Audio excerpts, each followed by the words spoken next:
We are continuing our way through the biology practice air test, and we're going to start here again on question 56. 56 is about DNA sequencing into RNA and then RNA into proteins or amino acid sequences. So the question here starts with part A, which says basically what amino acids are we going to make using this DNA sequence. Again, the trick is this is DNA, and we know DNA has to be transcribed into RNA first, and then RNA can be used with the codon chart there to figure out what amino acids are going to be brought into the chain. So TGG is our first segment of DNA. So just looking at that segment, TGG, the complementary RNA strand, that's the one that would base pair to this. T pairs with A, G with C, G with C. So that's ACC. So we find ACC. A is the first, C is the second, and then C. This is threonine, that'll be the first one, THR. AAC. A pairs with U, U, G. U, U, G, leucine. So threonine, leucine. And then G, U, U, valine. Threonine, leucine, valine. Letter B. Part B says which mRNA sequence was used to make this amino acid sequence.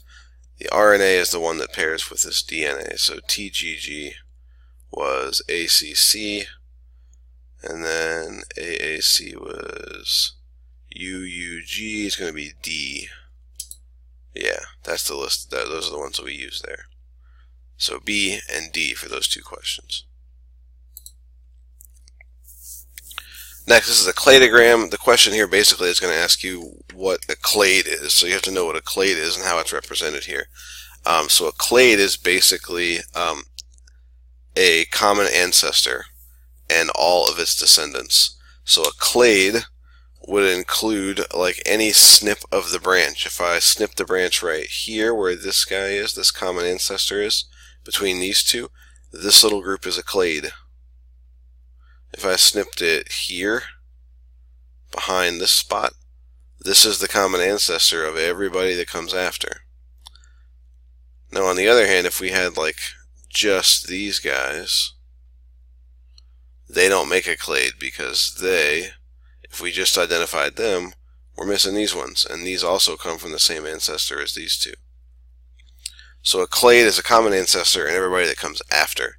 So the question says to which one do they want? Select the species that are members of the smallest clade that includes species X. I guess a check mark means yes and an X means no. So we want to be the most specific here. And so that's this group right here. The smallest clade that includes this species. If we trace back, the smallest group would include this species and since this is the first time we see a common ancestor, these two branches are also part of that same clade. Again, but that's the smallest clade. If we said what a clade that includes them, we could have also said everybody, but they want the smallest clade that also includes X. So that means you have to go back to this node here where they split and include those groups, but not this one.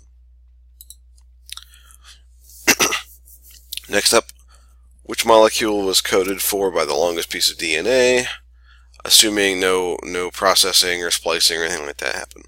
So the trick is here, you have to remember that it takes 3 DNA letters to make one amino acid in the protein chain. So it takes 3 DNA letters, 3 DNA bases or RNA bases to make one piece of the protein, one amino acid. So a protein with 25 amino acids, that came from, to make 25 of them, each one was worth 3 DNA bases. So this is 75 bases long. A polysaccharide is a sugar, and they're not made directly by genes. So this is not it. Letters C and mRNA with 20 codons. Again, 20 codons. A codon is a 3-letter set. So 20 times 3 means there'd be 60 base pairs. 60 base pairs there. And then the last one says an mRNA with 45 nucleotides. Those are our bases. A nucleotide is the base. and 45 of them would only make 15 amino acids. So this is 45 bases long, this is 60 bases long, this is 75 bases long. So that's the right answer. This one doesn't apply at all. We don't make sugars with DNA. So A is the best answer there. Alright, this question has two parts. We're talking about meiosis here. We didn't go into this really well, so I'll just try to give you a little brief definition of what's happening here. In meiosis, remember this is the production of sex cells. So what happens is we get a random collection of genes, a random collection of chromosomes, because in your normal body cells we have 2 of every chromosome. We got one from our mom and one from our dad. So since we have 2, we get a random decision on which chromosome gets passed on to the sex cell, which one we're going to pass on to the egg or the sperm cell to produce an offspring with. So during crossing over, what happens is, even if you get a chromosome that's got several genes on it, and it's the chromosome that came from mom, sometimes that chromosome can carry some of dad's DNA through the process of crossing over.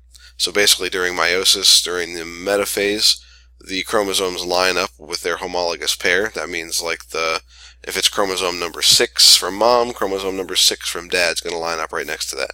So when they're lined up together, sometimes they can cross over some segments and basically swap them, so that even though it might be mom's chromosome, it's carrying some of the DNA from dad's chromosome instead. And that's just another way that sexual reproduction can produce even more variability. It makes for even more possible combinations of genes. So yeah, it increases the variability in the population. So what happens here during meiosis, what we have is homologous chromosomes can exchange segments of DNA. Again, that happens during meiosis when homologous chromosomes line up together.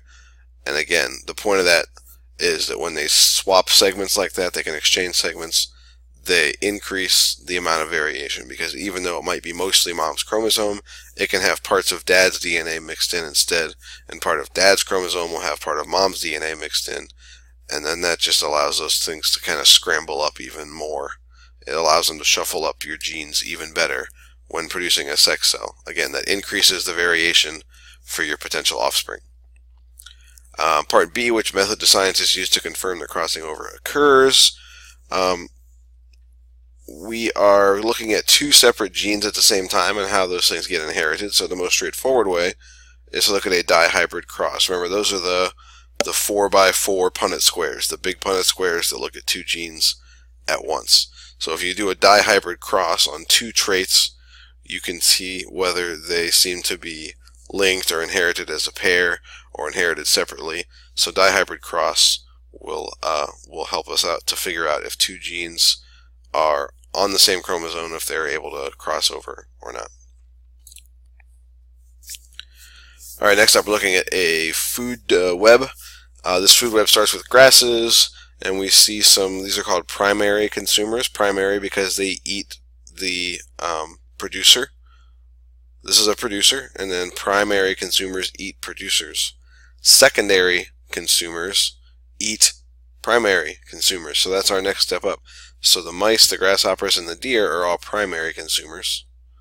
The hawks are secondary because they eat the primary consumers. So they're secondary. That basically means they're level 2. And then even if we go higher than that, we get to go like a wolf might eat a hawk. That would be a level 3 consumer. That we call that a tertiary consumer. So that's our food web. And so the question here is asking about biomagnification. Biomagnification means it takes, how can we word this? It takes, when a pesticide gets applied to grass, for example, that it might be a very low concentration in the grass, but as a grasshopper eats from many grass blades, it eats lots of grass to stay alive, that pesticide might kind of collect inside the grasshopper, so the grasshopper will have more, a higher concentration of that pesticide in its body than the grass has had. And then as we work our way up, because that same thing sort of happens again, each of these levels has to eat lots of what's below it, we get a higher and higher concentration of these chemicals collecting inside the organism. So in this case, the higher you are on the food chain, the more you're going to get biomagnification of a chemical like a pesticide. So our hawk at the top of our food chain here, at the top of our food web, is going to get the greatest biomagnification of a pesticide. Next one, and we'll stop after this one here. This diagram is showing a nucleus, that's what the blue part is, and then we have the cell membrane on the outside. And the question here is, the first box is supposed to be what's only found in the nucleus. We should know this just structurally at this point. DNA stays in the nucleus as long as it's a eukaryotic cell. On the border here is what goes from the nucleus out into the cytoplasm, and that's mRNA. Remember, mRNA is a copy of DNA, so it's got to start in here. It gets copied in here. It's going to transfer itself outside to the ribosome, and the tRNA is what works with the ribosome, and that's how we make proteins. We start with DNA, the RNA copy gets made in here, and it transfers out, and tRNA is always out here because tRNA works with the ribosomes to build proteins. So that's where those blocks should go. Alright, we'll stop here and pick up the end of the tests in the next video.